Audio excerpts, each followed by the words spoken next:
जैसे कि हम सुबह उठते हैं, चाय पीते हैं और हमें आदत होती है नाश्ता करने की, हमें भूख लग जाती है फ़ौरन से।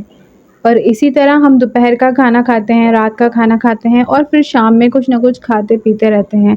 हम अपने आप को फ़ारिग नहीं छोड़ते खाने-पीने की चीज़ों से, ऐसा ही होता है। तो अब होता क्या है कि हम अपने पेट की ग़िज़ा जो हमारी खुराक है, हम उसे तो पूरा कर रहे हैं। तो हमने कभी ये सोचा है कि हम अपनी रूह की ग़िज़ा को पूरा करते हैं?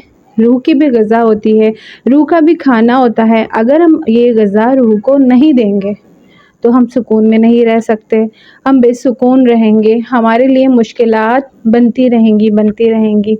हम अपने आप में ही खुश नहीं रहेंगे तो ज़िंदगी से हमें क्या खुशियाँ मिलेंगी। तो इसीलिए अपनी रूह को जो ग़िज़ा हमें देना चाहिए वो क्या है? नबी पाक सल्लल्लाहु अलैहि वसल्लम कुरान मजीद पढ़ते थे फ़जर की नमाज़ के बाद। उसके बाद दोपहर में भी कुरान मजीद की कुछ सूरतें पढ़ते थे। रात को सोने से पहले सूरह मुल्क पढ़ते थे। तो इस तरह चंद आयत थी वो ज़रूर पढ़ते थे। यहाँ तक कि नमाज़ नफ़िल इबादत के बाद कुरान मजीद की कुछ न कुछ सूरतें पढ़ते रहते थे। तो अब जिस तरह हम खाना खाते हैं, कुछ ना कुछ टी टाइम और इस तरह की चीज़ें खाते-पीते रहते हैं, तो हमें भी यही करना है कि हम सबसे पहले फ़जर में जब उठें और फ़जर की नमाज़ पढ़ें। फ़जर की नमाज़ से अल्लाह पाक रिज़्क अता करते हैं। जब हम फ़जर की नमाज़ पढ़ते हैं, उसके बाद हमें कुरान मजीद ज़रूर पढ़ना चाहिए। चाहे हम 1 पेज पढ़ें, लेकिन हमें पढ़ना ज़रूर चाहिए। अगर हम सुबह में नहीं पढ़ सकते, तो हम शाम में पढ़ लें। शाम में पढ़ लेना चाहिए।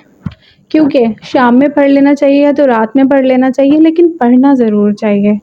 और इसी तरह कुछ सूरतों को याद कर लेना चाहिए। तो जो सूरतें याद हों, आप वो हर वक़्त भी वर्द कर सकते हैं उन सूरतों का।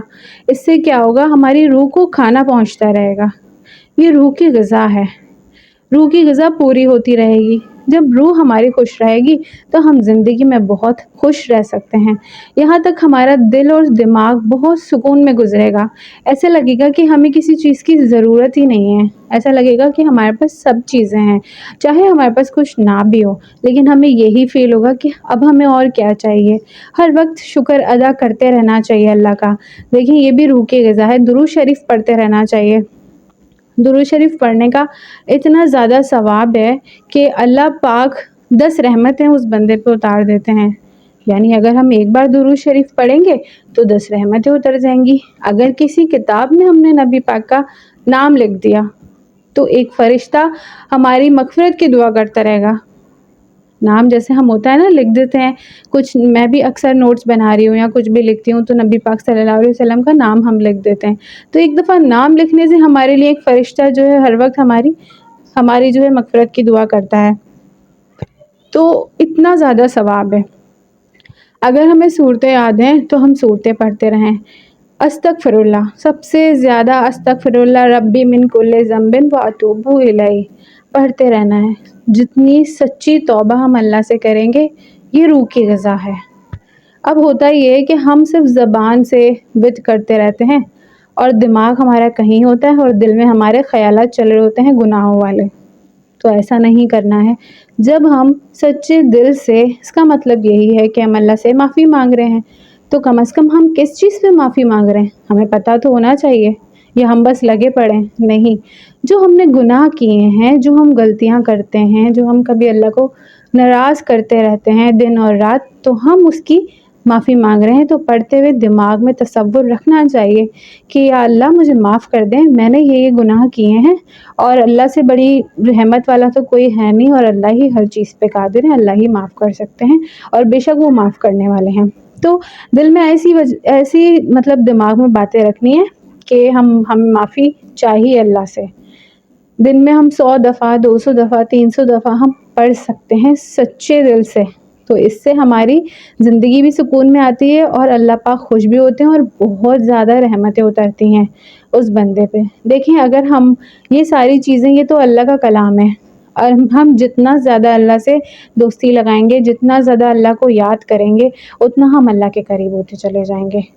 अगर हम किसी से भी बात करते हैं, दुनियावी किसी भी इंसान से, आदत हो जाती है उसके साथ बात करने की, आदत हो जाती है उसके साथ रहने की, घूमने-फिरने की, تو اسی طرح جب ہم یہی کام کرتے رہیں گے کہ اب نماز پڑھ لی، پھر قرآن مجید پڑھ لیا، پھر درود شریف پڑھ لیا، پھر استغفار پڑھ لیا، اور بھی دنیا میں بہت سارے کام ہوتے ہیں، لیکن پہلے کیا کرتے ہیں، جیسے علماء ہوتے ہیں نا جو اتنے اللہ کے جو ولی ہیں، تو وہ ایسے ہی ولی نہیں بنے ہیں، انہوں نے بہت عبادتیں کی ہیں، بہت محنتیں کی ہیں، رات کا انتظار کرتے تھے کہ وہ جلدی سے رات ہو تو مصلی بچھائیں دن کے کاموں سے فارغ ہو کے، اور پھر رات کو اللہ کو یاد کرتے تھے۔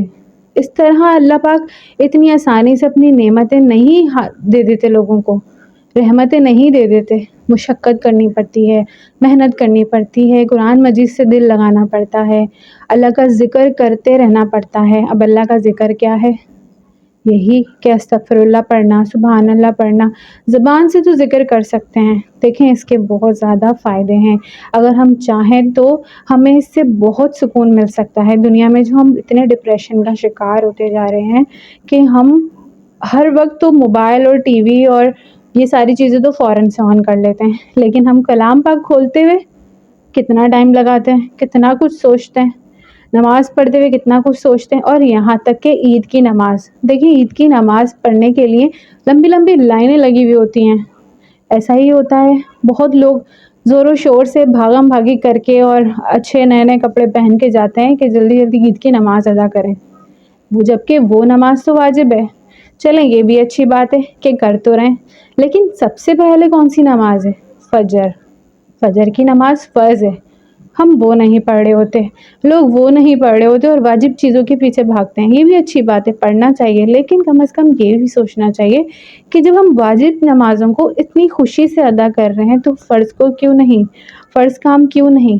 تو اسی لیے اگر ہم اپنا اس چھوٹی سی زندگی میں دل لگا لیں گے اللہ سے، تو ہماری زندگی مرنے کے بعد جو ہم نے یہاں کیا ہوگا اس کا بہت بڑا انعام ہمیں اللہ پاک دیں گے، اور اللہ کبھی اپنے بندوں سے جھوٹ نہیں کہتے۔